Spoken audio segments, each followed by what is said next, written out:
All right, ladies and gentlemen, now we are moving on to our fireside chat, one that I don't know about you, but I am incredibly excited about. We have with us today none other than Bhavish Agarwal, who probably needs no introduction, but I'm going to give one anyway. He's the visionary founder and the CEO of Ola, and his journey has been nothing short of commendable, building one of India's largest ride-hailing and mobility platforms, which has been nothing short of inspiring. He's revolutionized millions of Indians to commute and expanded the footprint globally. Ola has a valuation of over $7 billion with a presence in international markets as well as India. And I think that Bhavish's relentless drive to push the boundaries of technology have been so inspiring. I don't want to take up any more time because we have a hard stop at 1:10. So I'm going to hand it over now for this conversation, which is going to be spearheaded by Rajesh Singhal. So ladies and gentlemen, put your hands together for Bhavish Agarwal, who will be joining us on stage, and Rajesh Singhal, an expert in the startup ecosystem. They'll be speaking about the key moments that have inspired and shaped Bhavish's journey.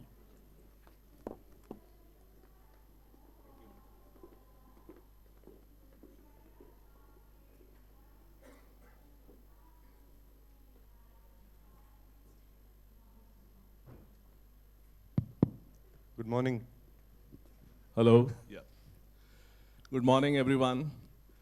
मैं एक भाविश के introduction के लिए एक छोटा सा couplet लिख कर लाया हूँ, उसके साथ शुरुआत करते हैं। गुड मॉर्निंग, वेलकम, नमस्कार। क्या आप सब भाविश की स्टोरी सुनने के लिए हैं तैयार? भाविश है इंडिया के इलॉन मस्क का नाम, और भविष्य के सुंदर सपने बुनना इनका फेवरेट काम। ओला कैब्स, ओला ईवी से लेकर कृत्रिम एआई तक मल्टीटास्कर भाविश है, एंटरप्रेन्योर जबरदस्त। सर्विसेज बिजनेस हो या मैन्युफैक्चरिंग का धंधा, भाविश ने गाड़ा है हर तरफ अपना सुनहरा झंडा। जोश, जुनून और हार्डवर्क है इनकी पहचान। तुमसे ना हो पाएगा, नहीं है इनका सुनने का काम। प्रस्तुत है लेकर कैंपस से आईपीओ की कहानी, आइए हम सब सुनते हैं खुद भाविश की जुबानी। और अगर आप सबको लग रहा है कि ये आईआईटी जैसे इंस्टीट्यूट में दो आईआईटीएन आपके सामने बैठे हैं और एक शेरो शायरी का समा बनते जा रहा है, तो ऐसा कुछ नहीं होगा। Sorry to disappoint you, because हम लोग सब सुनने वाले हैं भाविश के खुद जुबानी, उनकी इंस्पायरिंग और एंटरटेनिंग कहानी। और मैं साथ ही साथ ये बताना चाहूँगा कि जो भी मैंने भाविश अभी ये कहा है, ये भाविश जैसे एंटरप्रेन्योर की टेक्नोलॉजी का चमत्कार है, which can make an average IITian like me look like Javed Akhtar. Okay, so with that, I'll stop here and welcome Bhavish for this fireside chat. So happy to be here. It's always a proud and privilege to be back in the campus. So let me start with first asking you, how do you feel? You must be coming to IIT Bombay quite often, but how does it feel? Every time when I come back here, I get recharged, re-energized. Rajesh, बहुत बहुत धन्यवाद ऐसी धमाकेदार opening के लिए। But ये आपने chat GPT से लिखवाया कि कृत्रिम से लिखवाया है? वो अभी आज के लिए मेरे ख्याल से सीक्रेट रहने देते हैं। आप इसकी क्वालिटी को देखकर फिर इसको इम्प्रूव करने के लिए कृत्रिम यूज करेंगे हम। नहीं, thank you for having me. I firstly want to congratulate the institute and Sign. 20 साल हो गए हैं साइन को, एंड मैंने आईआईटी में 2004 में एंट्री की थी। तो I remember when SINE was founded, and I remember SINE का, and Poini ma'am is here, I have known her for almost 15 years, maybe more. So huge congratulations to the entire family of Sign and IIT Bombay on this major milestone. And मैं एक छोटा सा personal anecdote बताना चाहूँगा to start with. Sign जब शुरू हुआ था तो साइन क्रेसेट के 4th फ्लोर पे एक छोटी सी रूम में शुरू हुआ था। Is that correct Poini ma'am? हाँ, तो मैं तब CS डिपार्टमेंट में था, तो I used to look at that and look at these very bright seniors of mine. वो कुछ तो भागते रहते थे, कुछ आइडिया फोर्स तब जब शुरू हो रहा था। तो आई यूज्ड टू, मेरा सपना था कॉलेज में कि मेरे को वहाँ पे एक ऑफिस लेना है। क्या बात। So, but this is an example, a very small example of how I feel Sign has played a very important role in encouraging entrepreneurship. And the idea of entrepreneurship beyond IIT Bombay itself. And I was listening to the panel before, and Sign's journey has gone into a very broader domain beyond just looking at IIT Bombay startups, into deep tech. And for me as an engineer and for both of us as IIT grads, I think it's a matter of inspiration कि ये जो Sign की journey है और ये और 20 साल में इससे 10x हो, is my prayer. Yeah, absolutely. Our best wishes. I think Sign has already done a fantastic job. There are, companies which have become listed from here, which have become unicorn. And in that respect, जब भी हम entrepreneurship की बात करते हैं भावेश, आजकल startup की बात करते हैं, तो यूनिकॉर्न वर्ड एक ऐसा है जो हमेशा बातचीत में आता है. तो आपकी इंफॉर्मेशन के लिए मैं बताना चाहूँगा कि भावेश ने अभी 2-3 दिन पहले कुछ अपना नए प्रोडक्ट्स लॉन्च किए हैं, and he has just added one more unicorn to his market cap. So a big round of applause for Bhavesh. So Bhavesh, coming back to campus, आपने बोला तो कैंपस पे पहले, कैंपस के बाद आपने कुछ जॉब किया, लेकिन कैंपस के दौरान जब आप यहाँ पर थे, was entrepreneurship always on your mind, or you're also thinking like many other CS graduates कि भाई मैं US जाऊँगा, MS करूँगा, PhD करूँगा? आपका क्या thought process था पहले? कैंपस में कुछ पता नहीं था क्या जिंदगी में करना है. आई थिंक मोस्ट स्टूडेंट्स उनके दिल की बात बोल रहा हूँ मैं. इतना मे बी आजकल के बच्चे ज़्यादा स्मार्ट हो गए, बट हमारे टाइम पे तो we were exploring. For me academics was one domain. Entrepreneurship, being in the city of Mumbai, was obviously an interesting area. And इतने सारे interesting लोग आते थे कॉलेज में talks देने. So I was always interested in the world of business and technology broadly. तो शुरू से रुझाव था, तो I kept exploring के I used to attend these talks, I used to do projects, खुद से moonlighting करता था outside of academic hours. तो one thing led to another, I guess. 2 साल मैंने नौकरी करी. After I graduated in 2008, I worked for 2 years at Microsoft. And then after 2 years in 2010, I realized कि यार अभी time to give it a shot. And that was when the startup scene in India was still very early. 2010, 14 years ago, parents were also thinking, ये बच्चा क्या कर रहा है? Why is he doing this thing called a startup? I had to explain to my parents कि what is a startup, and देखो ये सब companies US में जैसे Bay Area में होता है वैसे बनेगा. But now actually, thanks to institutions like Sign and the broader entrepreneurship startup movement, it's very exciting to see the momentum in starting up in India and the kind of ideas that are coming up. And when I look into the future, Rajesh, when I see that India's journey towards, let's say, a Viksit Bharat in 2047, India's journey has to be one which is founded on technology innovation. Because a country of the scale of India, we are 20% of the world. Right? We are in the biggest country in the world. And for us to build jobs for everybody, we have to build the jobs of the future. We have to both increase human productivity as well as create jobs. And that can only happen through very broad-based and large deployments of future technologies.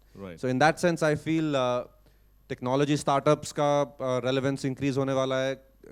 Campuses like IITs are increasingly more important. Institutions like Sign are increasingly more important.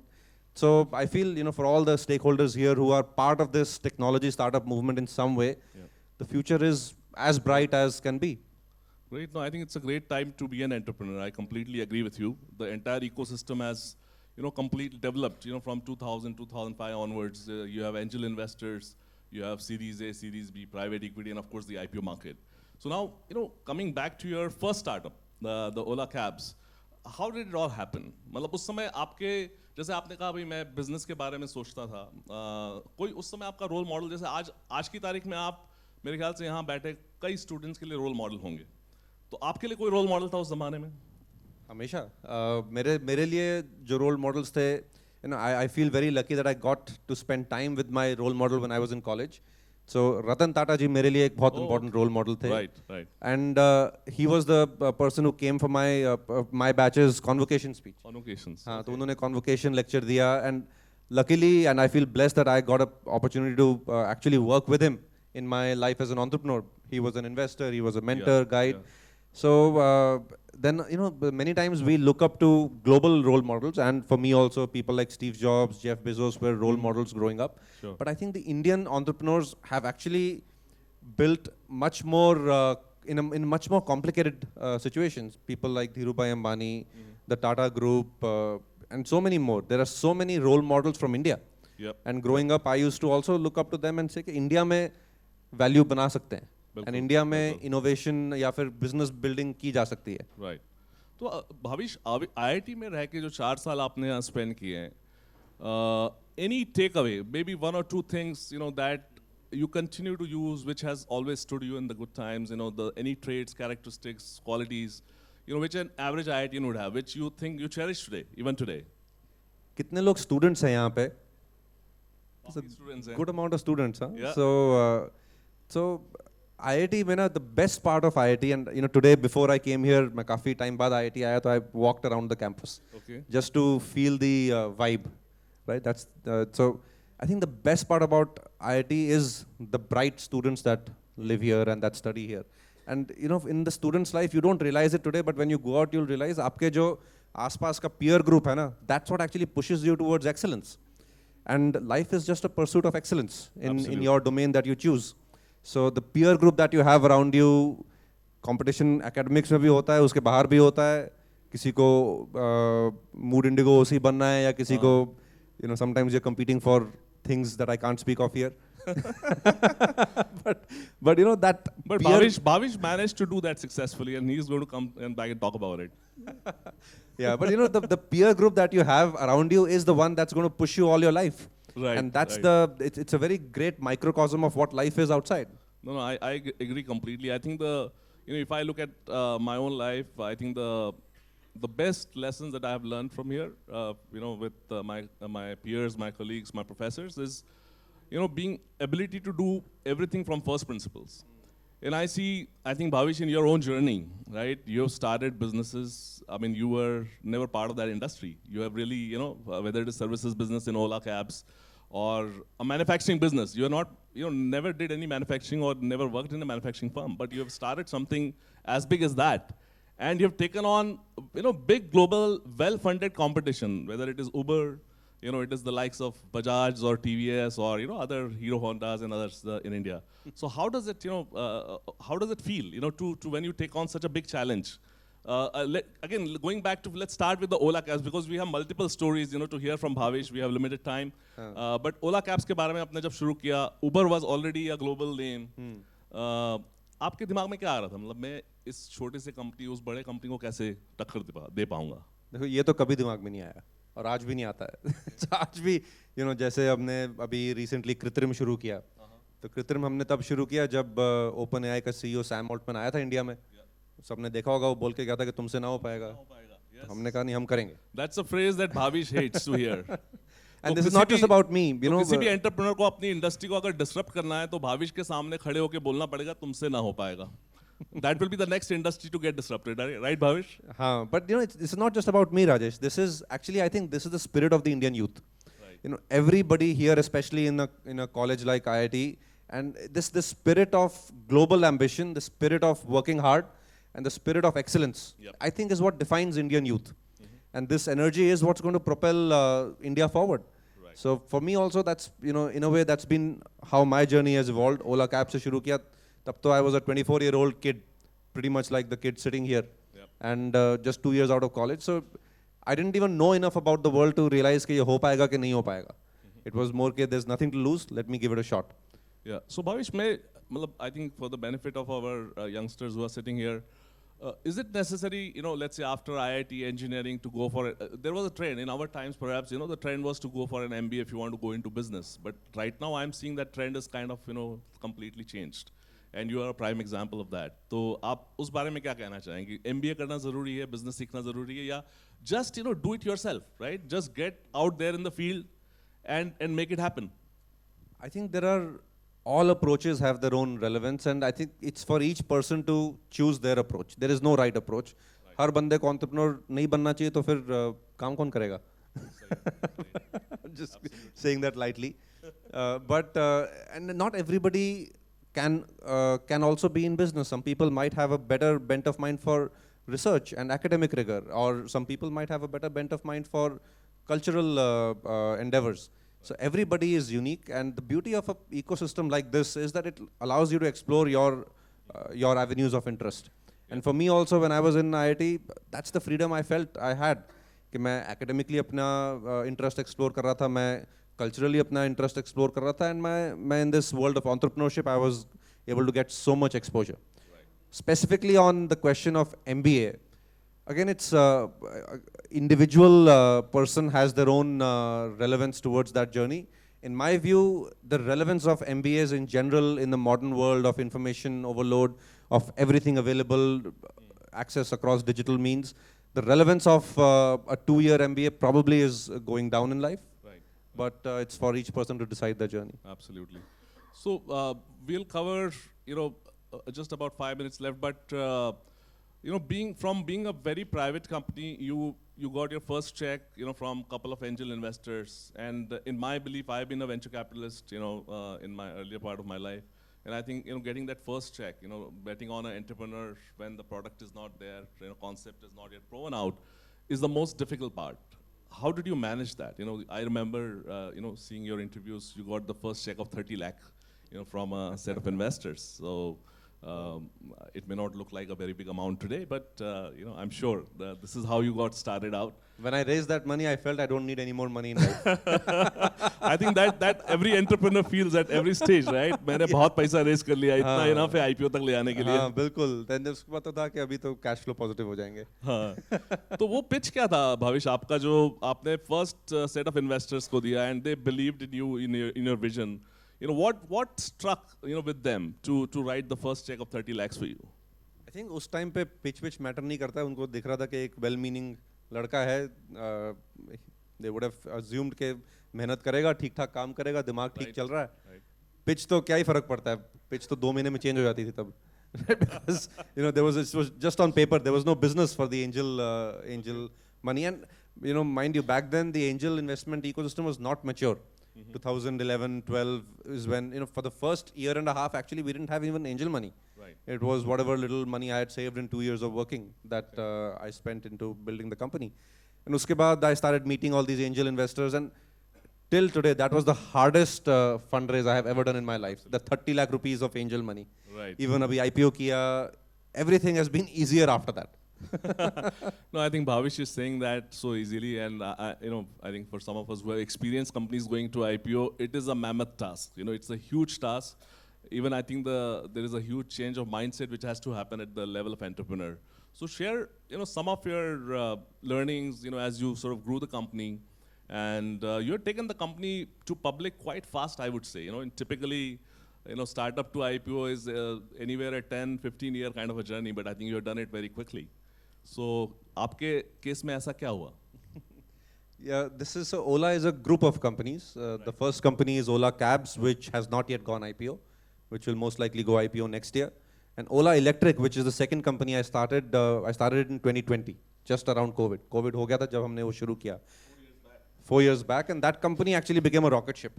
So on hindsight, this is actually a very important learning in entrepreneurship, that one should work on the toughest problems, because they are the most meaningful problems for society, and that makes the most impact and the most difference, and hence creates the most value for an entrepreneur and his shareholders. Right. So that's what, in Ola Electric, the reason it became a hockey stick journey was we chose the right problem to focus on, and then we gave it our best, and we really put a lot of energy into executing a big vision. Right. And it's not done yet. Abhi to sirf IPO hua hai. IPO is not the end state. IPO is only Right. one of the milestones in the company's journey. Right. So, as Bhavish is talking about Ola EV, and I'm reminded of, I think, one of the taglines, a phrase that he often uses, which is called the end of Ice Age, right? And I have my professor Amarnath sitting in over there. We, as mechanical engineers, we spent a lot of time learning IC engines, and, looks like Bhavish is hell-bent on making all that irrelevant. So, इस पर आपका क्या take है, Bhavish? Nahin, see, Ice Age is going to end. Let me give a serious take first, and we can share some fun moments around that. I'm speaking in a technical institute, so most people would understand and relate to this, that the evolution of energy technologies has been one of the major journeys of human society always. Energy has always been one of the things we need to develop society. And in the first industrial revolution, we developed the technologies of harnessing coal energy, or Right, the steam engine was built. And from that, so much change happened in the world. Steamships were built, steam locomotives were built, the world got colonized, different way of organizing society emerged, which is capitalism, etc. All of that was largely stemming from the revolution in energy technology. Then a couple of centuries later is when with many more milestones in the middle, the internal combustion engine came along, where we could harness the energy in gasoline. And hence you were able to miniaturize automotives from these large locomotives and steamships into cars, scooters. Yep. And the energy, the products that came out of it were a function of the energy technology. And that was about a century ago. And then there were incremental improvements across the century. Now for this energy revolution is an equally big energy revolution. It is not just EV as a form factor or EV as a product. The whole technology of energy is changing. And for the first time, actually, energy as a paradigm from mining and refining gasoline is becoming a sciences paradigm. It's a material sciences paradigm now.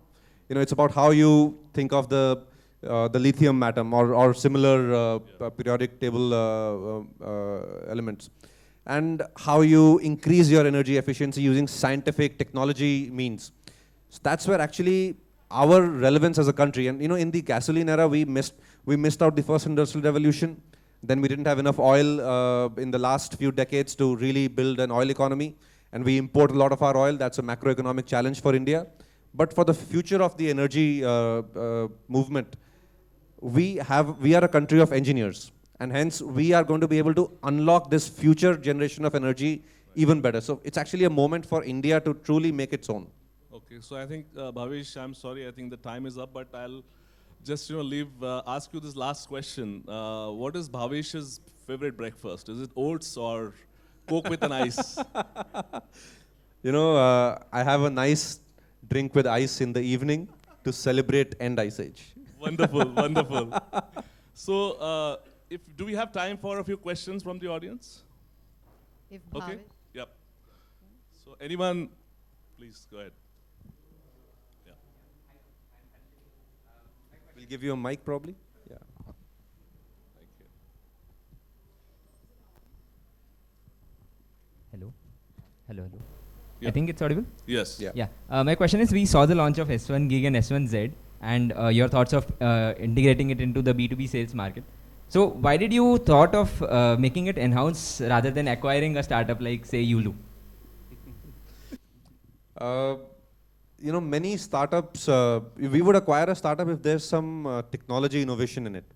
And Yulu has some market share in that segment, but fundamentally they haven't really done deep innovation in that segment to reduce the cost of the vehicle, to increase the energy efficiency of the vehicle. So for us, when we look at acquisitions, there has to be some IP that is valuable. Thank you very much. Anyone else? Hello. Over here. Hi, Bhavish, Aniket here. Just one question that, say for example, you mentioned about OpenAI, Sam Altman coming to India and talking about, the pre-trained LLMs that they're building. So one question is that as the AI revolution happens in the US, do you think that we have the ability to invest billions of dollars in building these pre-trained LLMs? And if yes, then, when we build that, does the US kind of go ahead again on the curve? So how does that balance happen? And how do Indian entrepreneurs solve Indian problems using AI in India? Good question. We have to think of our strengths in India. Our strengths is, number one, in the AI world, our number one strength is that since we are 20% of the world's population, we generate a vast amount of the world's digital data already. And AI is basically one of the foundation strengths is data. But today, our data is not controlled by us, either by us as Indians or the Indian government or the Indian companies. Indian data is, we generate the data. हम सब लोग Insta Reels देखते हैं, YouTube देखते हैं, Twitter पे post करते हैं, Gmail use करते हैं, but none of that data is even stored in India. 90% of that is exported out of India to be stored in global data centers, and then they process it into AI, and then they bring it back and sell to us in dollars. It's the full East India Company part 2, right? Which our generation has to change that. And I don't say that lightly. I say that in a very serious way. But we have the strength of our data. Another irony of our digital ecosystem is while we have a very strong IT services industry, which has been very meaningfully contributing to India's growth, we haven't really built global scale in technologies and products. One example I'll give you is, and India is now the engineering hub of the world. All GCCs, global capability centers, are now opening in India. India, as a result, has one of the largest silicon design talents in the world, but there's no Indian chip, which is an irony in itself, because entrepreneurs in India have not yet taken the risk to build these futuristic businesses. So there's a lot of strengths in India. Capital is also not scarce. Public markets, private markets, capital is there for India. It's up to entrepreneurs to now dream, sell the vision, and execute on this. It's going to take us time. The Americans are ahead. The Chinese are ahead. But if we get our act together, and if we build an all of an ecosystem or an all of society effort towards achieving leadership in AI, towards the end of this decade, my view is we can do that. I have started an effort in that with Kritrim. It is very early. We are not at all competent or competitive with an OpenAI product today, but we are at the ground floor right now. So our dream is to become better than them in a few years. Hello. I think one final question. One Hello. last Yeah. question there. Yeah. Yep. So I have two questions on this same chain. Please ask one, Okay. wherever you are. Yeah. Final question. Yeah. So if people start building like LLM, so obviously it requires huge amount of capital, and to give, and it will again there is a big question mark whether it will be successful or not. How can we pitch that to the investor? Because it's not direct B2C or B2B, and it requires huge amount of capital. And also, a lot of Indian companies are giving the data direct or indirectly to ChatGPT. So again, building and then making sure that the data should be there in India, and we use that data to build a service. What is your take, and how a person who is just starting a startup and want to enter into foundational model, not like obviously the competition of but some other domain specific. So what is your take? अगर आज आप LLM बनाना चाहोगे और तो वो तो कोई fund नहीं करेगा because it is too late to build a LLM and become a global leader. When OpenAI started 7 years ago, then it was the right time to start. Right? You will have to have a different proposition, leveraging strengths of the Indian ecosystem, leveraging some unique innovation or unique new idea around the Indian context, and start from there. And the way we will create an Indian LLM will not be just now starting and creating an Indian LLM. ऐसा कभी नहीं हो सकता. These technology ideas are that once, especially in the digital domain, once there's a global leader, you cannot win that game. You have to win the next wave of technology innovation in that field. So what will be the next architecture beyond transformers? You should focus on that.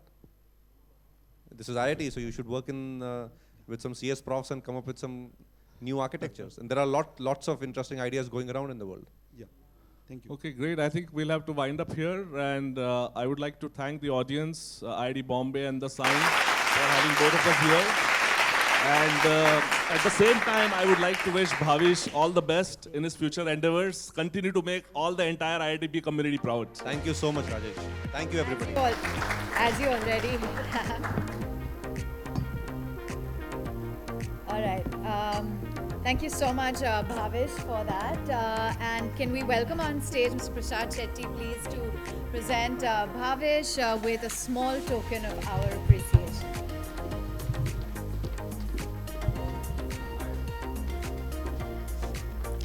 Bhavish, that was so refreshing. Thank you so much for being ever so candid and talking about your experience. The fact that the first fundraise was the hardest ever, who would have thought? But I guess once you start from ground zero, going to the next level only gets easier. Thank you so much.